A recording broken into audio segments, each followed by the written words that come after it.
Wow, fancy technology.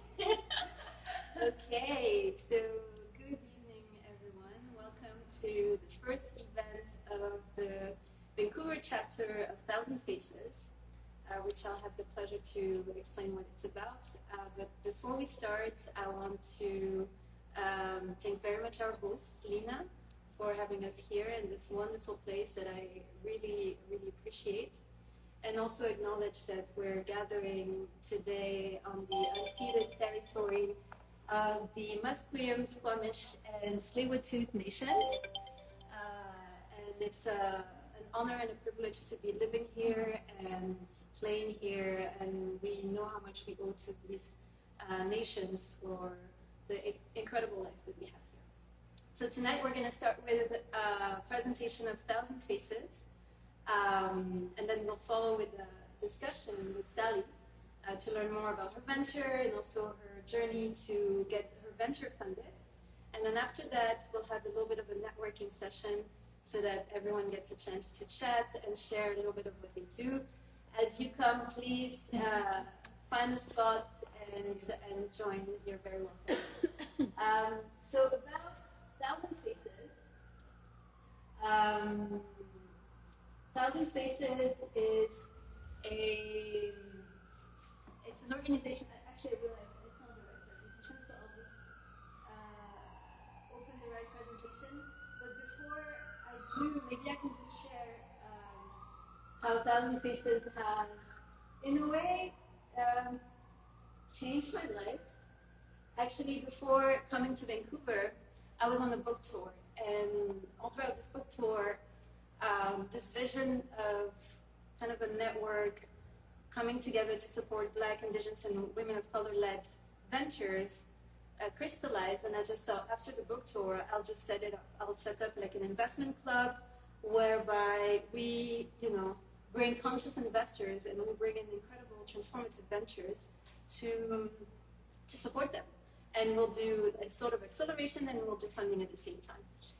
And in the end, so I kind of shifted a little bit. I've joined Boan Social Impact, and I do impact investing at more of an institutional level.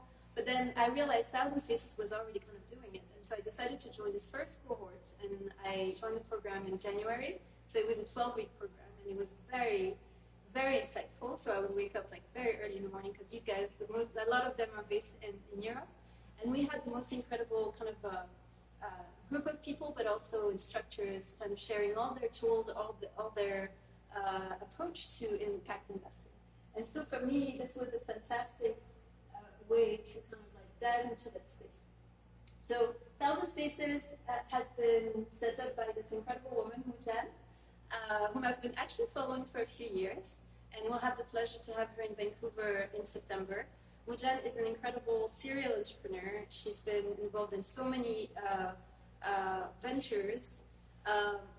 All those ventures are supporting women, and so Thousand Faces is one of her babies that she co-created with her sister. I encourage you to kind of like add her on LinkedIn, just follow her journey because she's phenomenal. And so yeah, the idea was to kind of tackle the issue of the lack of investment going into women-led ventures.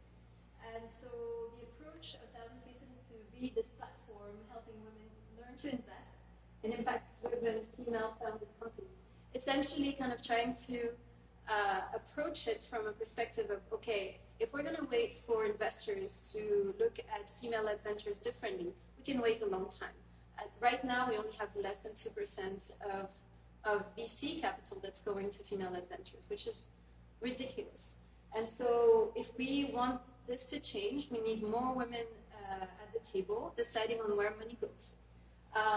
But that's kind of like the VC space, which will take some time to change. At the same time, what we can do is individually kind of come together and decide to invest into startups and ventures that are at their most vulnerable stage, which is the very beginning. And so hence this approach of putting together in this community female founders that have a need for fundraising readiness and a need to connect with investors, with female investors, and for them to be trained and educated and also connected with other impact startups and active investors, and have an opportunity to co-invest. So that, imagine, say, each of us has $2,500. It's not that much, right? But if we're 10 people, that's already 25K, and 25K is something, like significant for a startup at the beginning. And then you add more people, and then you add more people, and then all of a sudden you're kind of like 250K, $500,000, and so on. And that becomes super interesting for for a venture to be born. So a few, numbers to have in mind. Like I said, 2% of VC funding goes to female founders, which is unacceptable. The gap is essentially costing us $5 trillion. The revenues generated by female-led organizations is 10 times full. So, it's debatable whether it would be the same if it was all equal. It might not be, because right now, only the very best of the very best that are extremely well connected are the ones that are receiving funding, and then obviously they generate a lot more revenue. But perhaps it would be a little bit different. However, female-led ventures now obviously prove the point that they're more than profitable. The other metric that's super interesting is that women are twice as much inclined to build social impact businesses, and God knows we need those social impact businesses at this time. 60% of global wealth will be controlled by women by 2030, which means we need women to understand exactly how the money game goes. We need them to be comfortable, we need them to be confident, we need them to be connected. So with that in mind, this is what Thousand Faces does. Thousand Faces train women investors through multiple programs, and I'll come back to this.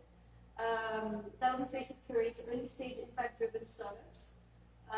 Thousand Faces is also a global angel club for aligned investors. Thousand Faces supports female founders in their fundraising, hosts curated investor-founder events, and it's a community of today more than 8,000 community change makers. So a little bit about the program. There is a self-paced program, which I think is very interesting, and I would recommend anyone takes it, which is following kind of like the same approach, 12 weeks, all online in a super easy platform that's called Teachable. Essentially learning at your own pace, having access to real pitch decks, term sheets, templates, and everything to kind of like build up your knowledge, and also having access to experts and peer community, and it's very affordable. It's the equivalent of 250 euros, which I think is a bit more than 360 Canadian dollars. And then there's kind of like a sort of boot camp, let's say. The next cohort starts in September. So it's 3 months, 12 weeks as well. And essentially, you're part of a cohort following the course, having access to this online program, but also live sessions with like 12 different sessions. And you're learning investing by investing. And so you, together with the rest of the cohort, you screen and evaluate real deal flows. There's weekly live coaching by professional investors, and frankly speaking, they're great. They're fantastic. And then you work with your peers, and then with that, you join the investment club to co-invest with others. So yeah, this live bootcamp is 2,500 euros, the equivalent of that in Canadian dollars. And I have actually the pleasure to say that we can offer 1 to 2 scholarships in the next cohort. So if you have in mind people that should participate and actually don't have the means to participate, this is one of the commitments of Thousand Faces, to really bring in, the right support for the right people at this time. Yeah, so a little bit about those fantastic lecturers that I talked about. Pedro Marie Saint-Hilaire, who's one of the first who gave us a training. She's phenomenal, and she also brought co-investment opportunities, notably in femtech. So I really appreciated that. Guillaume Capel, who actually is someone that I know from a long time ago, so I really appreciated to see his journey going from founder of Singa, which is supporting refugees, refugee-led ventures to becoming a partner at Impact Partners. Really appreciated Rafiq Ahmed, who's the founder of Impact Ventures, David Fogel, who's based in London, co-founder of Alma Angels. We had, Clara Kirilova. She was very generous. She shared some of her templates, some of the contracts, and so on. And many, many others. And some of them, you see Carmel Raffaelli, really shared her journey to that she became a full-time angel investor, essentially. And she said she did that because her journey is so rich that she kind of was rejected by the VC space in the first place. And so she started kind of like building up her portfolio, so much so that now she's extremely busy supporting a lot of startups, and it works really well. So obviously, a lot of interesting people. And so, to me, I find it like a great segue and passport into angel investing. It just brings you a lot of the tools, the confidence, and also the opportunities. Because when you screen deals together with a group with that much structure, you're not going with just your feelings of, oh, I've fallen in love with this entrepreneur and they have such a great energy, because it happens a lot of times. And not to say that it's not right, like a lot of times it's good intuition, but then you have to have tools to say, what are their metrics, what are their numbers, is their story resonating with other people, and so on and so forth. So I find it very, very interesting in that sense. So like I said, 1,000 Faces is now more than 8,000 community members, 100 angel investors, 600 deals screened, and 60 founders back. So that's the vision behind this community, which I have the pleasure to be bringing to Vancouver. And so here, in case you are interested, and of course I can send that later, but you can actually get from the QR code the link so that you have access to all these resources. So I'm just gonna let this here for a second, and open to any question before we do the fireside chat. Welcome, Julia. No, not at all. So can you share any story of someone who has no finance acumen, who comes from a academic and or governmental? So in my cohort was the first cohort. We were 6, and I would say 4 people out of the 6 did not have like even business backgrounds, and some of them were like, I can't even name you their careers because it wasn't the focus so much. Like it was more, oh, I'm a stay-at-home mom, and now I want to just make a dent in the impact space and build a different sort of career for myself, and so on and so forth. So angel investing should be accessible to everyone. It has nothing to do with your, obviously, like as an impact investor, I see deals and data rooms every day. However, you don't need that to be able to understand the value of a product and kind of like read through and read the resumes and kind of like assess, because it's made to be really accessible and understandable. So all the tools, all the templates, it's like, like you're going to have a conversation with some of your friends about this or that startup. Now you're getting a bit more technical, actually a lot more technical, and also you're having the expertise of the group, of the network, especially the lecturers. I think some of them really gave us insights on how to deal with taxes. I shared the experience, and that you may be familiar with that, coming from Morocco and having had like a career there and wanting to do an impact there, but now living in Canada and with a company in the US and not wanting to shut it down. How do I do to optimize this and also diversify and still, do this legally? So I was able to ask such questions to experts, and I think if it wasn't for the program, I would have probably paid like a significant amount of money to get maybe the right expertise, maybe not, because it's so niche.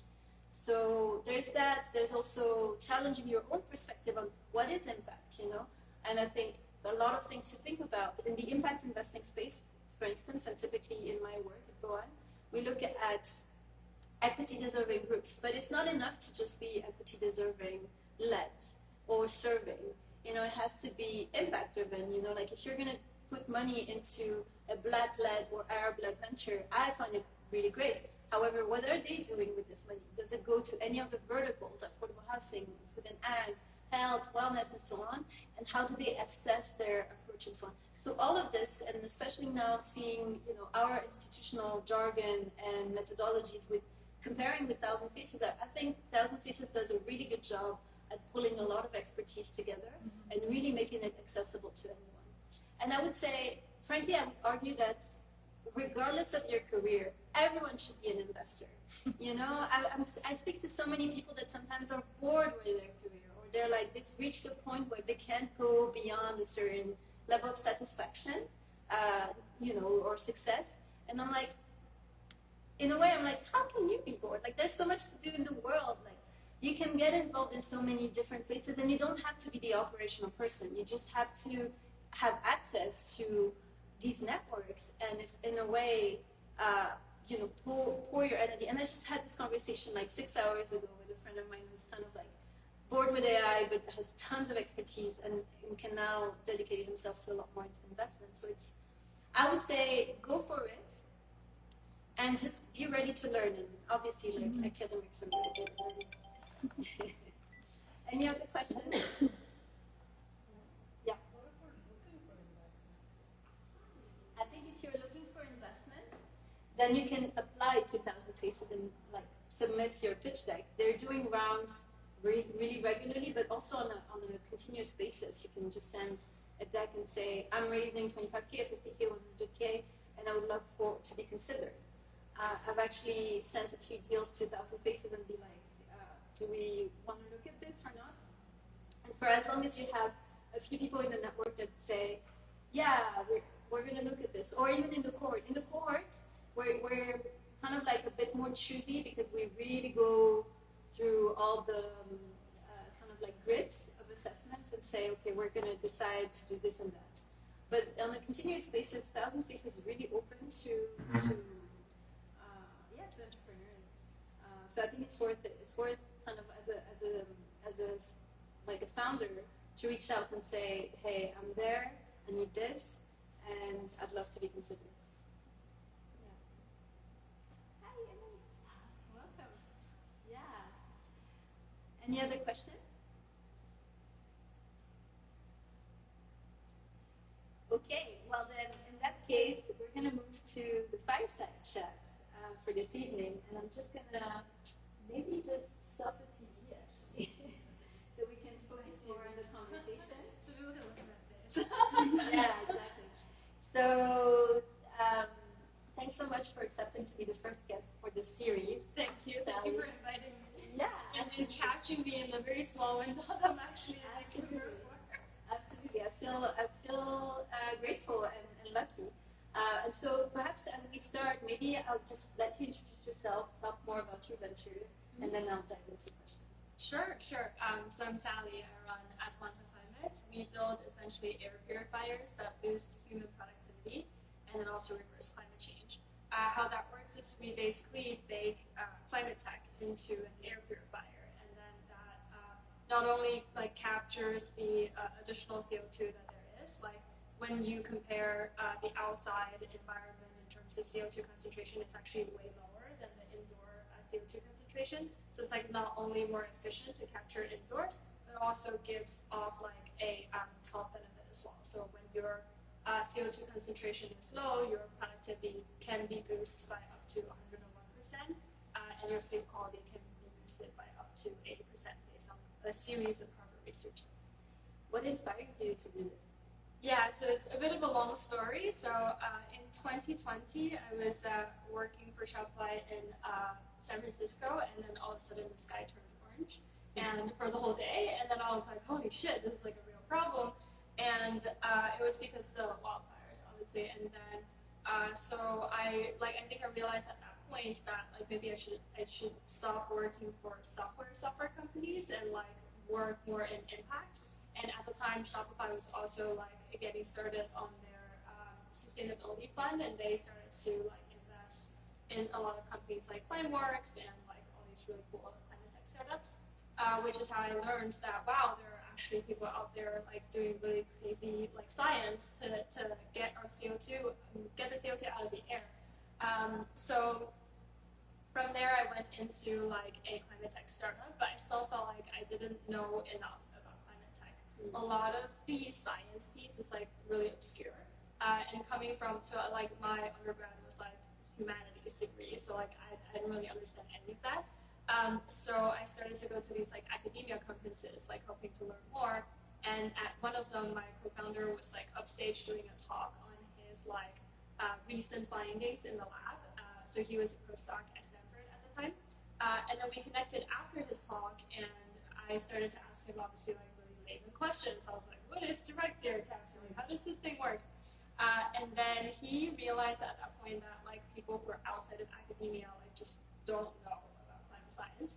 And I realized at that point that people have been importing really cool technologies in the lab. So I was like, why don't we scale this out to everybody so that we can like engage more people to climate action? Because like if you go like interview any random person outside right now, they will tell you that there's only two things that they can do for reversing climate change, and that would be recycling and to drive an EV or like to bike more. Both of those are more like avoidance mechanisms, and like they're not like getting the CO2 out of the air, and it's because people just like are not like they're not used to that concept. So what we wanted to do is to introduce that concept to people. So I find your approach to climate tech quite unique, because you're building it like a consumer product, not so much like a science project like you mentioned. Right. Why does that matter, especially when it comes to market traction, public engagement, and where we're at now? Yeah, I think, well, so the original reason of why we started it is because like there's this cycle of like all the participants in climate action, and there's like right now actively in the carbon removal cycle is like governments and then industries like corporations, but what's missing is the individuals piece. Like it's because the individual people are not like used to, or like they're not they're just like not aware of a lot of this stuff, so they can't like engage in the full picture, and there's no like there's no positive loop that's being built. So that's why like we decided to go down this direction. But like what is a good way to get like people educated? Because like if you're like, okay, let's like run a bunch of I don't know like events and then start educating people, it's like really dry content. Like climate science, there's so much like jargons, and it's like very like hard to understand. It's a lot of engineering stuff. A lot of the stuff as I was learning it, I felt like I was just like getting myself a PhD in the process. So we thought the easiest way is to make it like a thing that you engage with like on a day-to-day basis. Like if it's like, for example, if it's like a dishwasher, then you deal with it all the time, and you know the dishwasher does this. If it like, and if you have a coffee machine, you deal with it all the time, you know exactly what's going on there. So what if we make direct air capture like a device in your home, and then you deal with it all the time, so that you learn about the climate science and all that. And then as part of that, we also like in our design, we also try to maximize the amount of things that people can see and engage with it. So you actually get to see the process of like how we turn the air into a liquid and then condense that into a solid like some rock dust. So that whole process is like exposed, and then it's very engaging. So you get to see like a little fountain, and then it like does like a little condensation thing. It's like quite nice to watch. Yeah. So that's the idea. Okay. Now let's talk about funding. I understand that you've chosen crowdfunding to launch your venture, and that was you're going to be launching it in New York Climate Week. Yes, that's Kickstarter. Okay. What does it say about the philosophy behind? What has the journey of funding your venture so far looked like, and how it will look like in the future? It's quite the interesting journey. I feel like everybody would like. I think we picked like the hardest spots to be in. Like I think climate tech, like deep tech, and then also hardware, like, and then climate tech, especially given like the Trumpification situation that we have, and a lot of that just like is not the sexiest thing right now. And then on top of that, we also have like a lot of like the direct error capture technology is just like not extremely mature yet, and so there's like some R&D that needs to go into it, and then it's a completely new product that is like just like a new I guess like a category creator sort of product, and so investors are not sure whether this thing is going to catch on or not, and so there's all these like different types of risks, and also it's B2C, so it's like more consumer facing, so naturally it's like less sexy than like B2B. Yeah. So like we just like got ourselves into this like very particular situation where the mission of the company isn't the sexiest thing to fund. So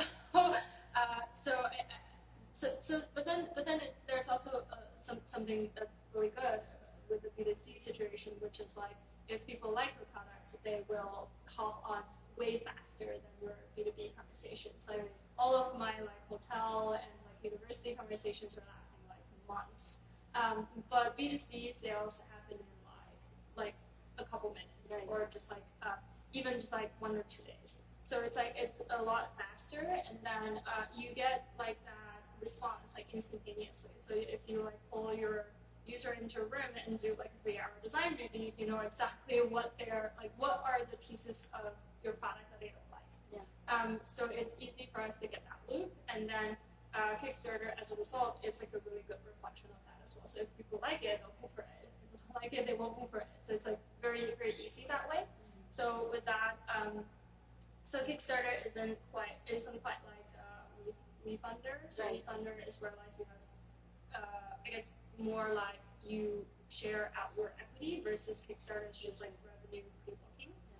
So that makes it really easy for us to like collect some revenue so that I can like fuel the manufacturing and all that. And from there, it also becomes a lot easier to raise because we like removed a lot of the risk factors for a lot of investors. Right. Okay. Now let's get a bit more personal. Yeah.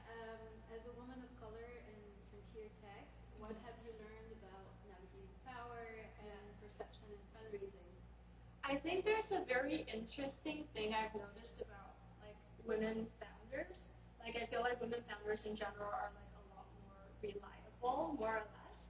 But like their confidence level is always like a little bit lower. So it shows when you're talking. So then it's like you think you're here, you're actually here. But like at the same time, like your male founders, they think they're here, but they're actually here. So it's quite the different situation you got. It is actually what it is, right? Like so, like you can tell that from when people are talking, that they just like project out a like super confident like version of themselves, which I don't see in a lot of female founders. So I think that definitely ties into like why it's like a lot harder for female founders to get investment. But then at the same time, I just feel like people should be like a lot more confident. Like just if you're, I've heard pitches where people are talking about how they have like millions of dollars of revenue like booked, and they just don't sound confident in the tone at all. Right. Versus like a lot of times like your male founders are just gonna go out there like they have 0 revenue booked and they still can talk about it like it's the next biggest thing, it's like the next Tesla.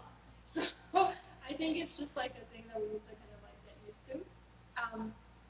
And then at the same time, I think especially with like my background is like I'm a first-gen immigrant, and with a lot of like the immigrants that we have like English already is like a second language, and so like when you're telling the story already, you have to like translate it first, and then you tell the story. So it like naturally is a little bit harder. But I think with immigrants, we also have like this superpower because we got like nothing to lose, and you're just like, let's just like make it work, right? So it's a whole different level of just you got nothing to lose, and so it's a different level of commitment that you have for your community. Can I ask a question? Yeah. So I happen to be a little bit in this field from a public health perspective. Yeah. And how did you convince your postdoc to leave the security of an academic career and join you? It takes a really long time. It takes a very long time. So I mean, a lot of things happen at the same time, but I think In the very beginning, it was that he only wanted to be an advisor. He didn't want to be like a co-founder. He didn't want to commit more than like just advisory. And then over time, I think I was just like hustling really hard for this, and then I think over time he just like got influenced by how much I was putting into this. And then I think like as he is going through his like academia career, and he just because when we met he was still a postdoc, and then he just like started his like associate professor career basically. So as he was going through that process, I think he's also learning that like research is not exactly what he thinks it is as well, and then like a lot of things are not as stable as as you think it might be. So I think there's like a lot of like, and the startup world is also very exciting in the sense that like there's so much movement and things like move so quickly, and there like you break so many rules and things get like pushed forward regardless of whether there's a lot of restrictions or not. So I think that kind of freedom is something that you don't get to enjoy in the academia world. So now he's like now he's a lot more like whatever, I don't care about academia. Yeah. the startup food. Yeah, Fever. Yeah. All right. So, as you know, Thousand Feast is about shifting who gets funded and why. Now, from where you stand, what's one thing we need to do differently to make capital more accessible, just, and founder alike? Right. I think like in the right now in the capital landscape, there's this mismatch between like who needs money the most and like potentially has a lot of upside versus like what actually gets funded. So what I'm trying to get at is like, for example, deep tech needs a lot of money, and hardware needs a lot of money, a lot of investment. But these are the people who haven't heard about a lot of deep tech founders getting funded in the last like year or so because the market is so shit. But then I feel like almost like the venture capital model is like more built for software because there's like the recurring component to it, and then it's like very like easy to adjust. Like if you do something wrong, it's like really easy to fix versus hardware and deep tech. It takes a longer time of like R&D and all that. So you hear all these stories about like Boom Superside, like CEO had to go like skip the VCs and go straight to the LPs to try to raise so that he could go through his like 10 years of R&D before he became a big thing, right? Which is like it's still a really good investment and still delivered on really good returns, but the timeline is just a lot longer than what most VCs are able to deal with, and then also the risk level is a little bit higher. So I think that's something that we want to like. I don't know how to fix, but I think that it's definitely like a mismatch that's happening in the market right now. Thanks so much, Sally. So I'll open for more questions. If anyone wants to ask Sally a few more questions. I know we also have a few entrepreneurs with us, so as soon as we're done with the Q&A, I'll give you a chance to share a little bit about what you're up to, and then we can kind of just hang out together from there. Any question? I have a question. Well, thank you, Sally. I met you through the very, very early days. Yeah. Actually, at Pacific Northwest College last year, and it's so amazing, like following your journey. It's really. And she's on my like monthly investor newsletter also. Okay. She gets to read all the details. I think perhaps I'm curious in terms of, as you said, B2C is a really interesting tough space. Yeah. And I imagine you like consider all the different funding channels. And I know that you just shared that, you're kind of preparing for a Kickstarter. Like, I just want to kind of dive back, like in between, like how has your thought process, in investigating, there's non-dilutive fundings, there's so many, how did you strategize, right? There's I wish I could strategize more around it. I think like we just this is actually a really interesting question. Like we started in September, and from September to December, there's like not a lot of non-dilutive that's available. And non-dilutives only like mostly run between like I think March, April-ish, and then it starts again around like September-ish. I think those are like the two kind of cycles. And so like in the very very beginning, there was just like nothing was quite there. And then in terms of private investments, like I said, we picked ourselves to be in like the toughest spot possible. And in the beginning, it was also really hard. I think I've like up until this point probably like north of 100 rejections, definitely. But could be more. I have a spreadsheet that tracks all the rejections. I know exactly who said no. Not all the rejections. And we'll post that at some point. LinkedIn. Just kidding. Anyways, so yeah, we're running it. We were running it like a CRM and sales process.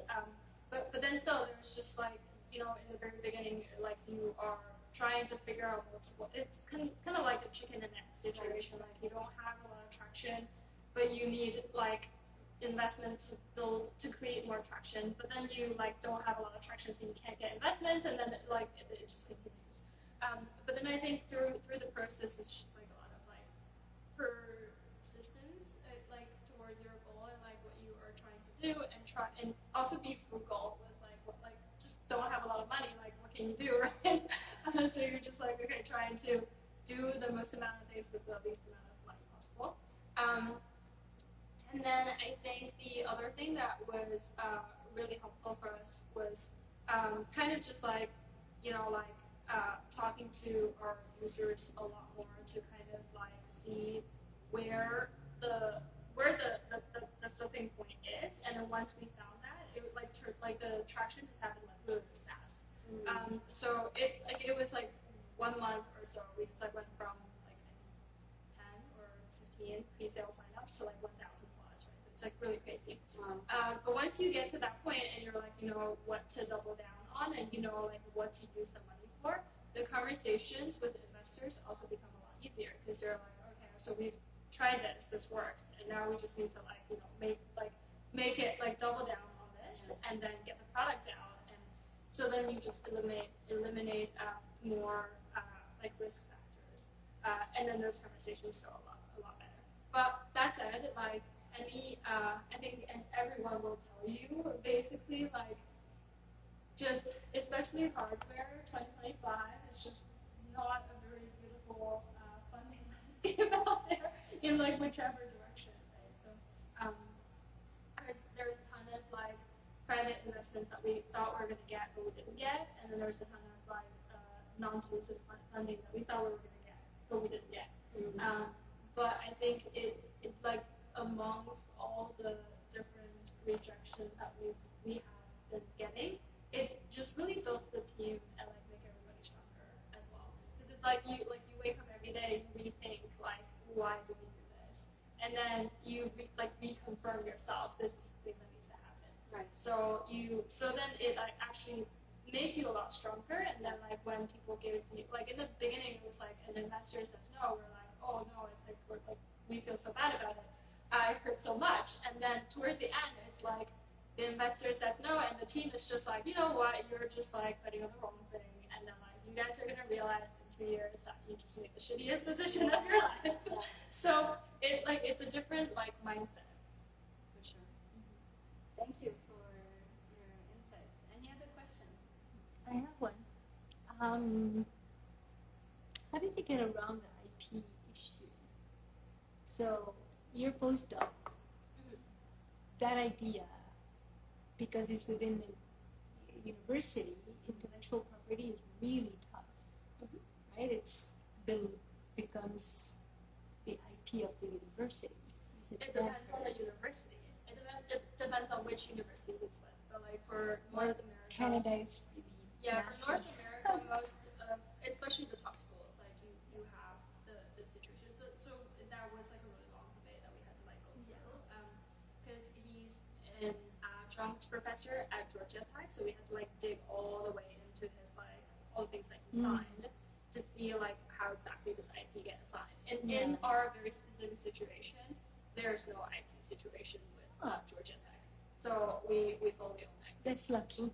Yeah. In the Canadian University on the West Coast, I don't know anything about what happens on the East Coast. It's We had anything that comes out of a PhD or postdoc belongs to the university. Yeah, we have a very specific situation where he finished his postdoc from Stanford, and then we have like a blank period in the middle where we did a lot of tech. And then once he joined his next institution, like the contract was set up in such a way that it doesn't the IP, like he keeps his IP. So then we have like the most like specific situation of all time that if you work with anyone else, I think in most of the North American schools, it doesn't have the same system. I'm starting to work with UBC and MyTax. Yeah, that's MyTax is exactly like it's an incubator. So then MyTax has a full legal team, and so when I was a postdoc, I had patented a little cocktail of bacteria. It was the first beginning of the whole world of microbiome and how we can start eating each other's poop to get better. And that patent is I get 2%. The majority goes to But as a client, I'm not related. no, as a client you're not. You get your own dividend. I'm a Yeah. client working with MyTax. Yeah. What seems to be, I still haven't done legal forms Yeah. and stuff, is that my patent with my, because I have an IP going into working with them. Right. I think how my tax works is that if you go through my tax and find a university partner, you get to negotiate with the university partner directly on who owns the IP. So that is up to negotiation and not like assumed to be the university. Yeah, because it's the other way around. It's your idea. But you were a PhD. I was a postdoc. Yeah. Yeah, so you basically have to, like for certain universities like UBC, they might have like a bigger patent situations going on.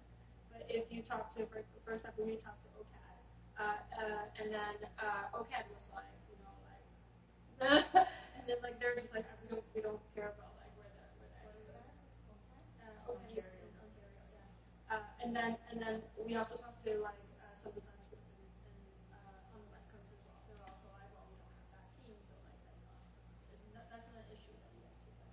So it depends on which school you're talking to and like what idea you're bringing to the table. Do you want to tell us more about your venture? Sure, I'd love to. My name is Shaz. I'm a lactation consultant, and I was a midwife before coming to Canada from Iran. So I have more than 32 years of experience working with moms and babies. And now I have a startup that I founded. I've invented a breast pump, the only breast pump that doesn't suck. And it's not based on vacuum, which is every breast pump in the market uses vacuum. Has anyone here used the breast pump? How does it feel? Yeah. Exactly. And I have a prototype that when my clients tried it, they say, oh, it feels like my baby breastfeeding.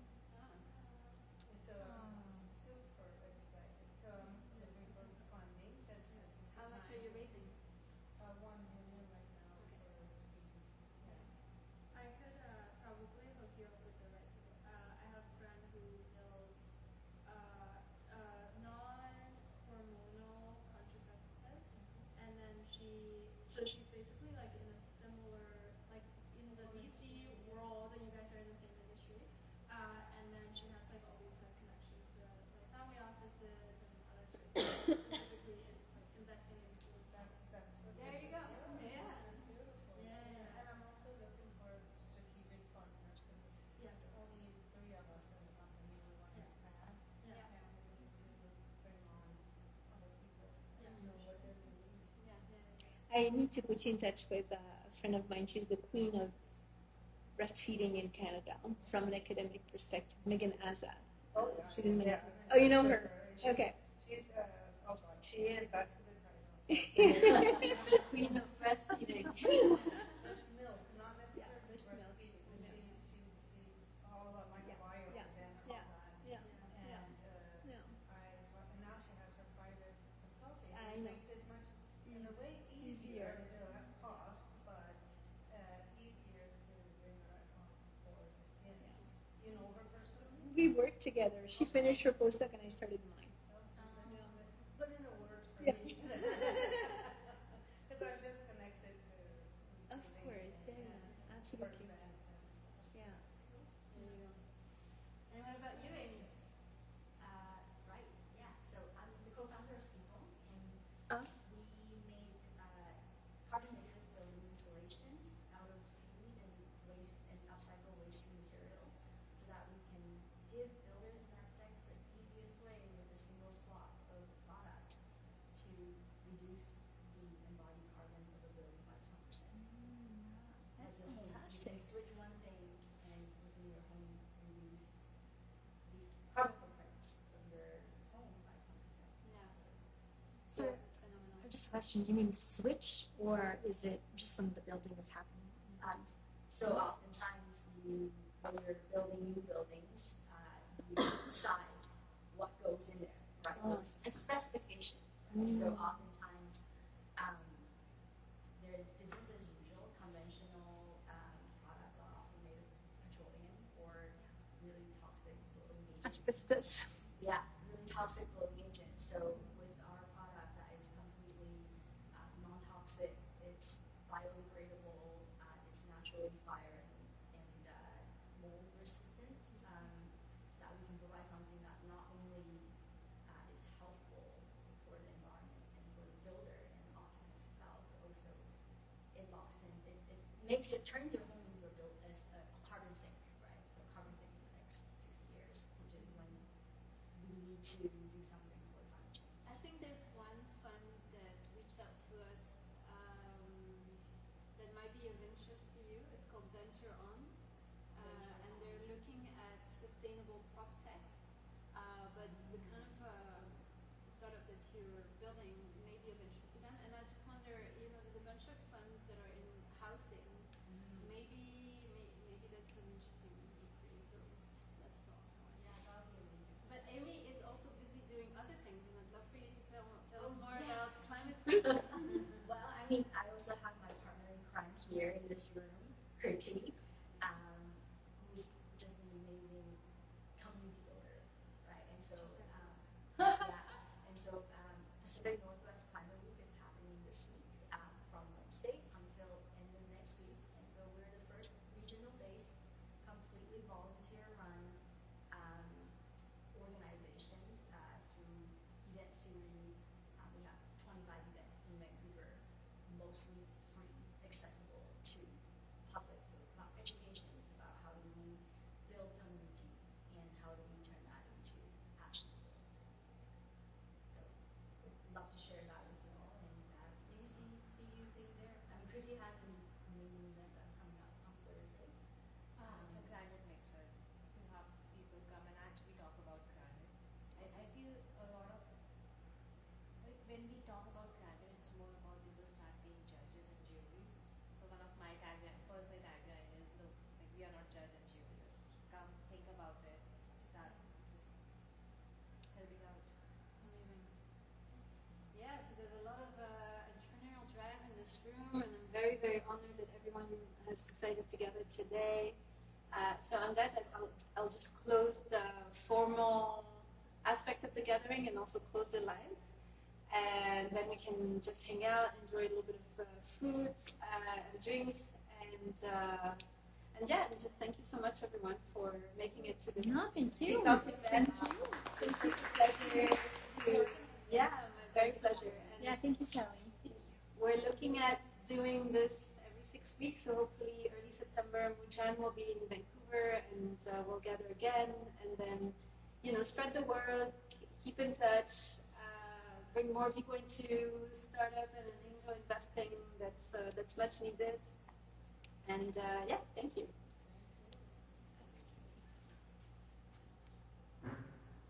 I get out of here?